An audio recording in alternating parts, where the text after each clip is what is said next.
Bueno,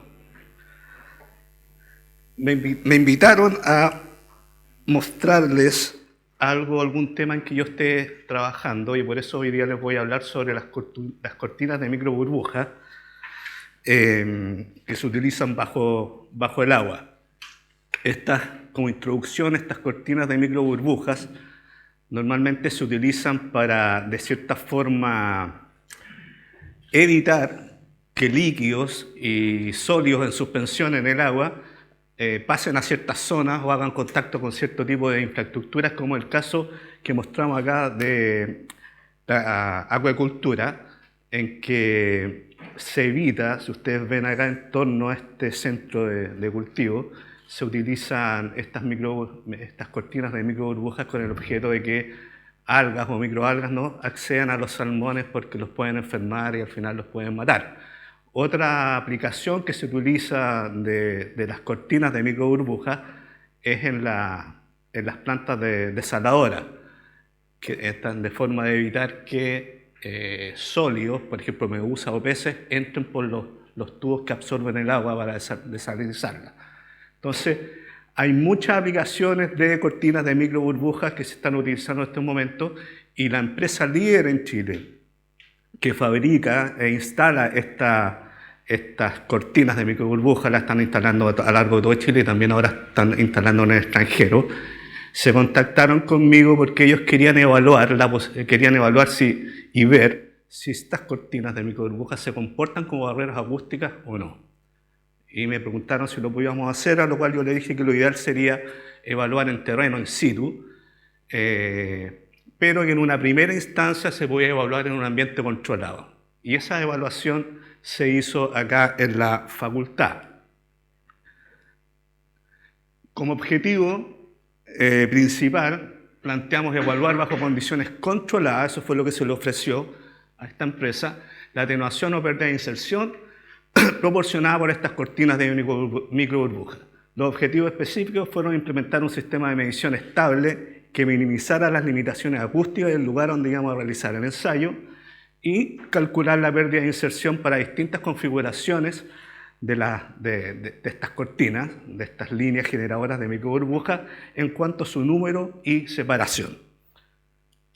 El parámetro acústico que decidimos estimar fue la pérdida de inserción o atenuación. ¿Cuál es la pérdida de inserción? La pérdida de inserción se obtiene a partir del nivel que genera una fuente en un determinado punto, con y sin la presencia del elemento a atenuar. Entonces, a partir del nivel de presión sonora que nosotros obtenemos en un determinado punto, sin y con el elemento atenuador, nosotros obtenemos la pérdida de inserción. En la práctica, en una situación, por ejemplo, de linkado de pilote, nosotros tenemos principalmente 3 vías a través de las cuales se transmite la energía desde la fuente al receptor, lo cual es una gran diferencia con respecto a lo que sucede en el aire. Tenemos el camino directo, tenemos la reflexión en la superficie y tenemos la reflexión en el fondo marino. Cuando nosotros implementamos un sistema de atenuación, vamos a controlar principalmente estas 3 vías, pero vamos a tener una limitación en cuanto a la efectividad debido a la vibración que se transmite por el fondo marino y después se reirradia energía sonora hacia el receptor. Ahora, ¿cómo atenúa, cómo se produce la pérdida, la baja de energía en el receptor? A través, como hemos aprendido mucho, de un cambio de impedancia que se produce acá. La onda viaja a través de un medio, de un fluido, que es el agua, un líquido, y se encuentra con otro fluido que es el aire, que está en estado gaseoso, por lo tanto hay un cambio de interfaz, hay un cambio de medio, y se produce una reflexión. Ahora, acá hay muchas interfaces, por lo tanto se produce un fenómeno de dispersión también, y se produce un fenómeno de absorción, y parte de la energía se transmite. Entonces esa es la forma que funciona, y que todo eso lo engloba la pérdida la pérdida de inserción que nosotros estamos estimando. Bueno, no me funciona.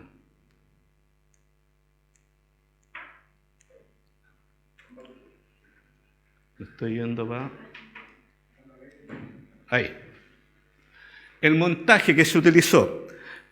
Como ven acá, la medición se hizo en el canal de pruebas el canal de hidrodinámica que llaman ellos acá de la carrera de naval, que tiene esas dimensiones, 50 metros de largo, 3 metros de ancho y 1,7 metros de profundidad. Ahí es parte del equipo de cuando hicimos el montaje. El rango de frecuencia de la fuente que ocupamos es un parlante piezoeléctrico de 200 Hz a 23.000 Hz. El rango de frecuencia del hidrófono que utilizamos de 15 Hz a 40.000 Hz. Ese es el parlante. Aquí tenemos un diagrama donde podemos ver la disposición de todos los elementos en el canal. Tenemos el parlante, tenemos el hidrófono, y estas son las líneas generadoras de las cortinas de microburbujas que se ubicaron en distintas distancias. Queda más claro acá, una vista superior de cómo fue el montaje, el parlante, el hidrófono, y tenemos la línea 1, la línea 2, la línea 3, y la línea, no le puse línea 4 acá porque en realidad fue la línea 2 que se posicionó a esta distancia, pero le podría haber puesto línea 4, pero por orden no lo hice así. Aquí vemos que tenemos una separación de 20 metros entre el parlante y el hidrófono, y las líneas están separadas de 5 y 5 metros, y ahí estas dos están separadas por 2 y 3 metros. El hidrófono no se posicionó en solamente un lugar porque obviamente teníamos que evitar la existencia de frecuencias de resonancia o modos normales de vibración dentro porque tenemos paredes paralelas. Por lo tanto, se escogieron 4 puntos del hidrófono separados tanto horizontal como verticalmente, y por lo tanto, lo que se midió en la posición del hidrófono siempre va a ser el promedio de estos tres puntos de medición. Bueno, el descriptor acústico que se utilizó fue, como les dije, la pérdida de inserción, donde la fórmula está ahí. El LP sub S va a ser entonces el nivel de presión sonora que se obtuvo, generado por el parlante, que se obtuvo en la posición del hidrófono sin la cortina evaluada. Y el L sub P XX va a ser el nivel de presión sonora generado en el hidrófono con la cortina de microburbujas funcionando. Ahora, ¿por qué tiene 2 subíndices cuando tenemos funcionando la cortina? Bueno, la primera X de ese primer subíndice puede ser 1, 2, 3 o 2', que es el número de la línea evaluada. Y el segundo subíndice implica si la línea está funcionando con una sola cortina de microburbuja o está funcionando con 2 cortinas de microburbuja. ¿Por qué? Cada línea puede generar una sola cortina de microburbuja, o puede generar 2. ¿Sí? Entonces cada línea, la línea 1 puede generar una cortina o 2, la línea 2 puede generar una o 2 cortinas de microburbuja. Bueno, los resultados. Lo primero que hicimos obviamente era medir el nivel de ruido de fondo que existía dentro del canal de prueba. Así que con todo el silencio, en una hora de muy poco tráfico, se midió el nivel de presión sonora. Ojo que estos son dB referidos a 1 micropascal, no a 20 micropascal como son los que nosotros medimos con ruido aéreo, con acústica aérea. Aquí son 1 micropascal y la diferencia entre 20 y 1 micropascal son 26 decibeles, así que inmediatamente, solamente matemáticamente por cambiar la referencia de un nivel medido en el aire, y si lo pasamos a la referencia acústica del agua son 26 decibeles más. Bueno, el nivel de ruido de fondo fueron 117, 117, 118, 118 en los 4 puntos, con un promedio de 118 decibeles como nivel de ruido de fondo. Después se hizo funcionar el sistema, las 4 líneas funcionando, generando sus microburbujas. El generador que trabaja y que genera este flujo, este caudal, estaba afuera, así que no se escuchaba. Esto es solamente ruido de las burbujitas saliendo por las cortinas. Hubo un aumento y llegamos a 120,1. Después de eso, se apagó todo y se hizo funcionar nuestra fuente acústica y se obtuvo un nivel promedio de 161,8 decibeles, con lo cual obtuvimos una relación señal-ruido de más de 40 decibeles, muy satisfactoria como para realizar nuestro trabajo. Bueno, los primeros resultados. La primera línea que se evaluó fue la línea 1, con una sola de sus cortinas de microburbuja funcionando. Por eso es L sub 1,1. Vemos que el nivel generado por la fuente de 161,8 bajó a 150,4, obteniéndose una pérdida de inserción de 11,4 decibeles. Después lo siguiente fue evaluar la misma línea 1, pero con sus dos cortinas. Vemos que fue insignificante la mejora, por lo tanto, de 11,4 a 11,7 es prácticamente lo mismo. Por lo tanto, en este momento se tomó la decisión de no trabajar más las líneas con sus dos cortinas, sino simplemente de ahora en adelante todas las líneas van a ser evaluadas con una sola subcortina funcionando. No tenía sentido seguir funcionando de la otra forma. Bueno, lo siguiente fue evaluar la línea 2, lo cual dio exactamente el mismo resultado. Después se evaluó la línea 3, lo cual dio el mismo resultado. Por eso los tengo escritos acá.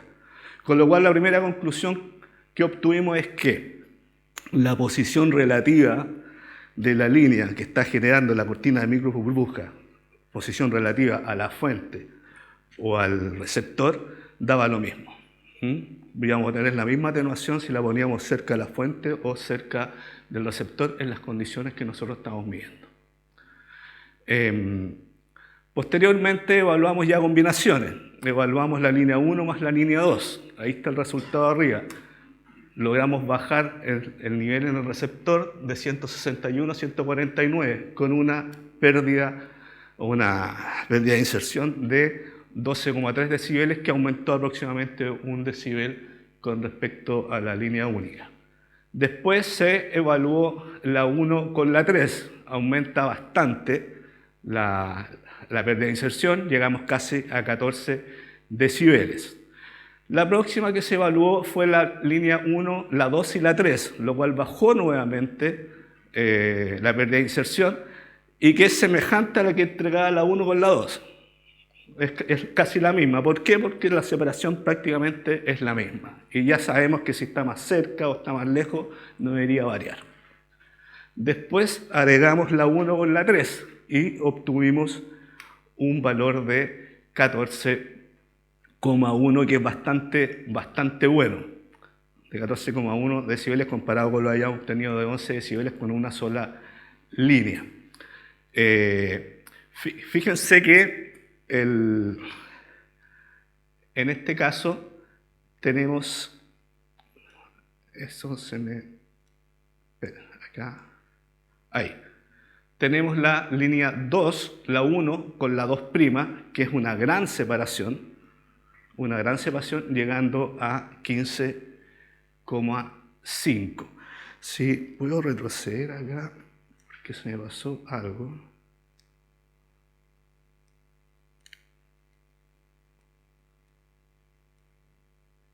Fíjense que la 1 y la 3 me entrega prácticamente 14.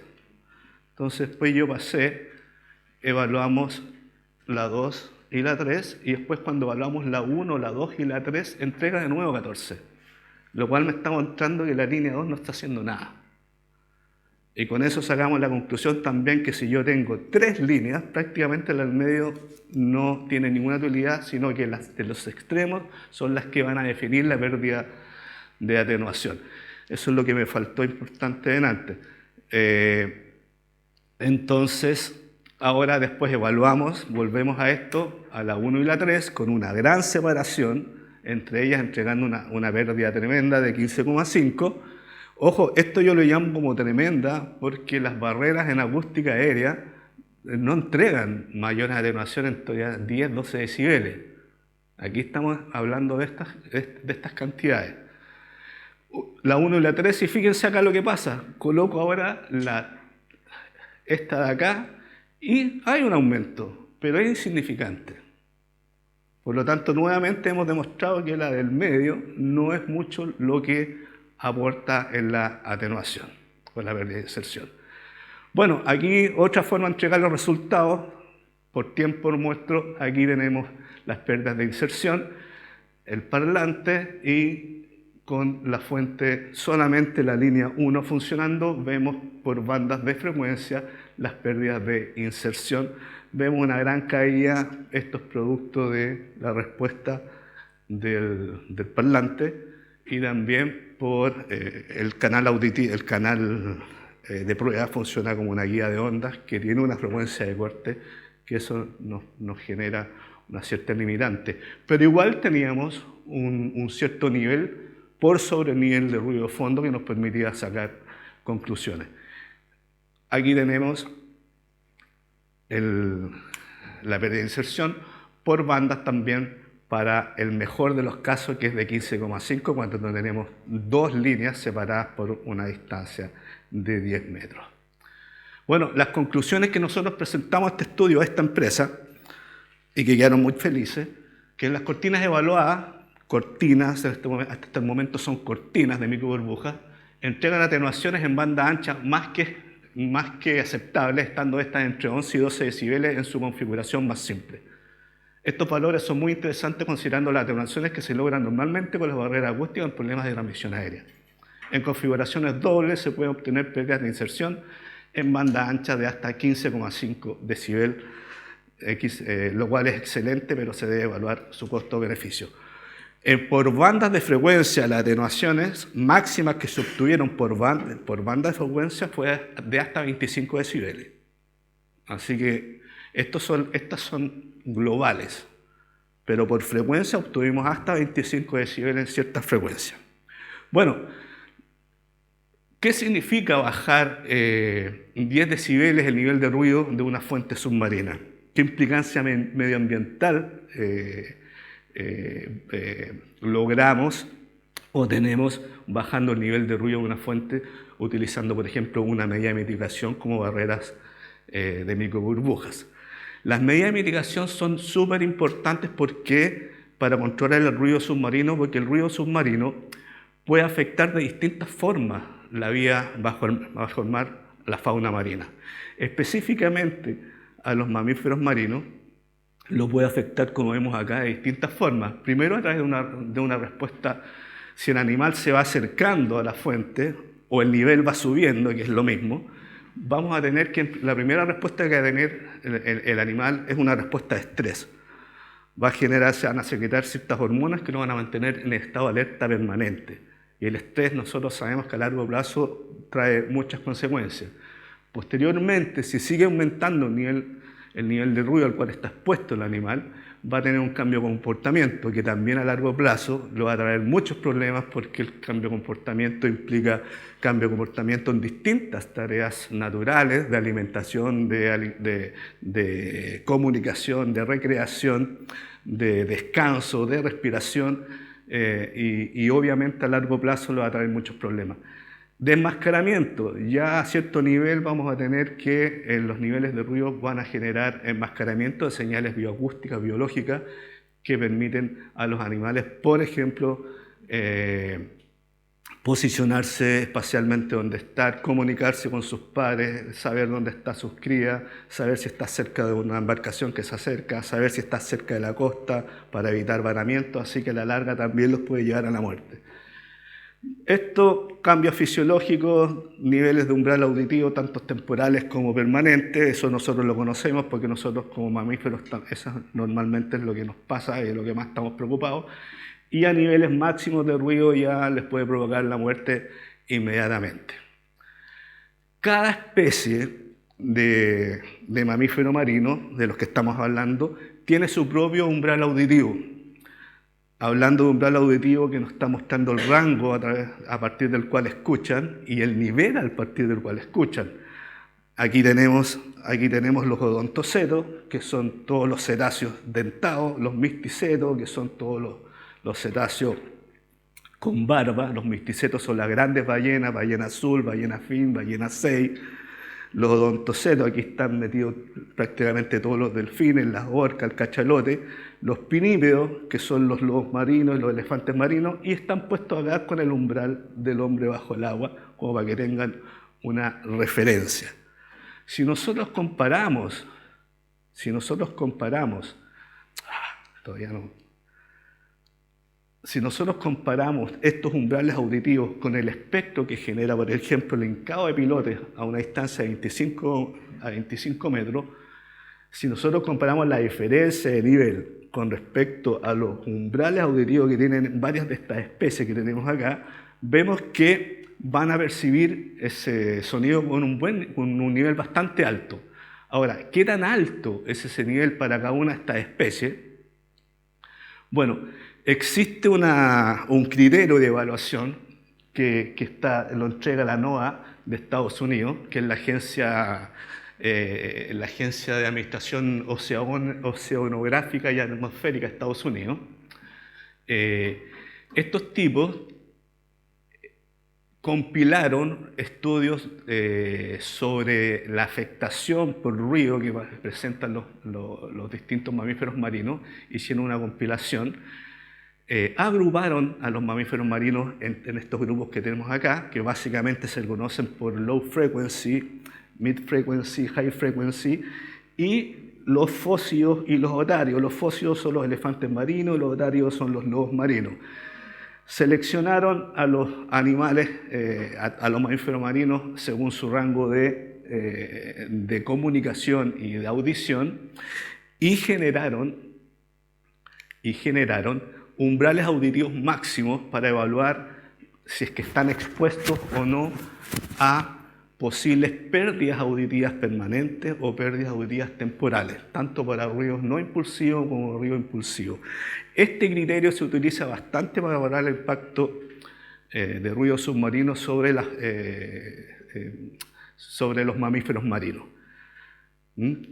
Se consideran, son niveles ponderados, como dice acá. ¿Por qué son niveles ponderados? Porque lo que yo mida tengo que ponderar por frecuencia por las curvas para cada uno de estos grupos, que son 5 grupos, los low frequency, high frequency, mid frequency. Si nosotros consideramos, y son niveles CEL, que son niveles de suma de energía. ¿Por qué? Porque son niveles de 24 horas. Estos niveles son para exposiciones 24 horas, no para la exposición por un ratito, sino que son 24 horas. Entonces, si nosotros consideramos el caso de high frequency, ¿por qué tomé este caso? Porque aquí están básicamente los principales delfines que nosotros encontramos en nuestras aguas, el delfín austral, el delfín chileno, el delfín negro, la marsopa, que son pequeños cetáceos, de pequeños delfines cetáceos, están dentro de este rango de los high frequency. Para este tipo de animal se considera que el nivel máximo al cual ellos están expuestos es un CEL de 155 para un periodo de 24 horas. Si ellos están expuestos a niveles de 155 o más durante un periodo de 24 horas, van a sufrir una pérdida auditiva permanente. Bueno, durante el hincado de pilotes, si nosotros consideramos un proceso que más o menos sucede normalmente así, y es un valor que yo obtuve de mediciones, en un proceso de 4 horas de hincado de pilotes, nosotros podemos obtener un CEL de 207 decibeles, ponderado ya. Ponderado. Esto no ponderado llega a 240 fácilmente o más. Ponderado, de acuerdo a la curva para los high frequency, un nivel de 207 se obtiene para 4 horas de hincado en un periodo de día. Si nosotros consideramos un decaimiento por distancia esférico, consideramos los 207 y nos vamos alejando de la fuente, a medida que nos vamos alejando, obviamente el nivel va a ir decayendo. Y a una distancia de 3 kilómetros, de 3.000 metros, se va a cumplir el nivel de 155, que lo tengo marcado con una línea roja. ¿Qué significa esto?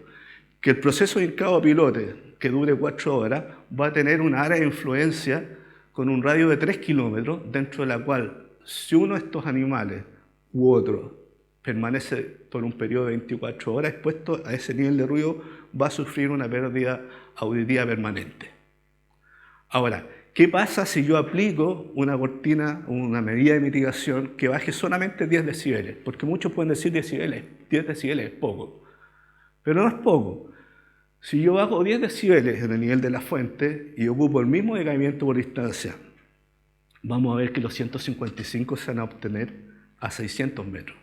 Por lo tanto, yo estoy cambiando un área de influencia de PTS, de pérdida auditiva permanente, con un radio de 3 kilómetros a un radio de 600 metros. Por lo tanto, es bastante lo que se cambia. Más aún, si consideramos aguas poco profundas, donde se puede producir el fenómeno de canal de propagación, para el mismo ejemplo en que vamos a tener un decaimiento ya no esférico, sino cilíndrico, vamos a tener un área de afectación de 100 kilómetros. O sea, un área de radio de 100 kilómetros. A partir de ahí hacia adentro, si tenemos una de estas especies permanece por un periodo de 24 horas, va a tener esta pérdida, este PTS. Si aplicamos el sistema, la mitigación, vamos a tener que esa área va a disminuir a 10 kilómetros. O sea, estamos disminuyendo el área de influencia de afectación, área de afectación al 10%. Por lo tanto, es tremendo el avance que se puede hacer si nosotros ocupamos medidas de mitigación como este tipo. Y bueno, como conclusión, esta evaluación ha demostrado que las cortinas de microburbujas de aire evaluadas sí se comportan, porque queríamos saber si sí o no se comportaban como barreras acústicas y no solo como cortinas de microburbujas, sí se comportan como barreras acústicas submarinas, entregando una atenuación sonora igual o mayor a los 11 decibeles en su disposición más sencilla. La implementación de medidas de mitigación como estas barreras acústicas en proyectos donde se realicen trabajos de indicado de pilotes resultará en una disminución drástica del área de influencia del proyecto y de los potenciales impactos acústicos sobre la fauna marina. Bueno, esto es lo que les tenía preparado para hoy día. Ahora, si alcanzo el tiempo, hay algo acá que me gustaría mostrar. Yo no sé si en el computador. Aquí tengo una grabación de pilotes grabada en el aire y grabada bajo el agua. Y me gustaría que ustedes escucharan la diferencia. ¿Subir un poco el volumen? Ya. Bueno, acá tenemos el aire y aquí tenemos el agua. Entonces, si apretamos acá, escuchar,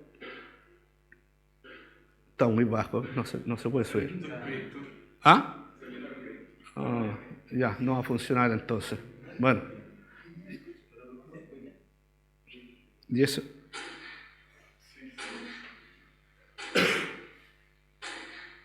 Bueno. Si lo hubiéramos escuchado en los parlantes sería distinto, pero la diferencia es tremenda de lo que se escucha bajo el agua y lo que se escucha sobre el agua. ¿Por qué? Porque el agua no atenúa prácticamente las altas frecuencias, en cambio el aire sí. Nosotros, si estamos muy lejos, escuchamos básicamente las frecuencias bajas. Bajo el agua la atenuación, existe la atenuación, obviamente la atenuación en alta frecuencia es mucho mayor que en baja frecuencia, pero es mínima comparativamente con la que se produce en el aire, por lo tanto los sonidos viajan distancias tremendas. No estoy hablando con la velocidad es otro cuento. Muchas veces habla la gente que la velocidad bajo el agua es mayor y que por eso se propaga más lejos. No, nada que ver, viaja más rápido nomás. Se propaga más lejos porque la atenuación que produce el agua al sonido es mucho más baja de la que se produce, que la que produce el fluido aire. Y ese es el porqué, porque el sonido viaja tan largas distancias. Llega más rápido, pero ¿por qué viaja tanto? Básicamente es por las características que tiene de buen comportamiento, que tiene no así la luz bajo el agua, sino que las ondas sonoras bajo el agua. Gracias al profesor Diori y pasamos a preguntas, aplausos.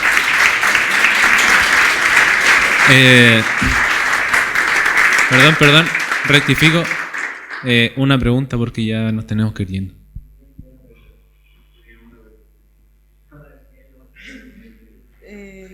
Hay dos manos levantadas. No sé. ¿No?